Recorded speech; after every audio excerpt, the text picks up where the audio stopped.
साहिब निसाब पर कुर्बानी वाजिब है। साहिब निसाब कौन है? साहिब निसाब वो शख्स है जिसके पास अपनी हाजात असलिया यानी रहने का मकान और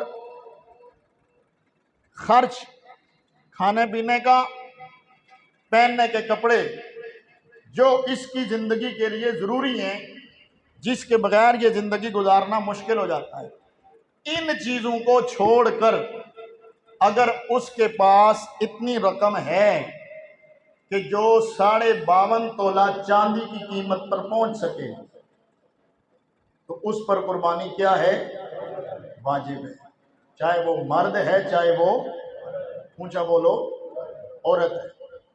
निसाब समझ आया? यानी 52.5 तोले चांदी की कीमत कितनी बनती है आजकल? अंदाजन 1.5 लाख रुपए बनती है शायद, अगर मैं गलत नहीं हूं, इतनी होगी। तो जिसके पास अपनी रिहाइश, अपने रहन सहन, कपड़े वगैरह, इन चीजों के अलावा अगर इतने पैसे हैं तो उस पर कुर्बानी क्या होगी? ऊंचा बोलो, वाजिब होगी।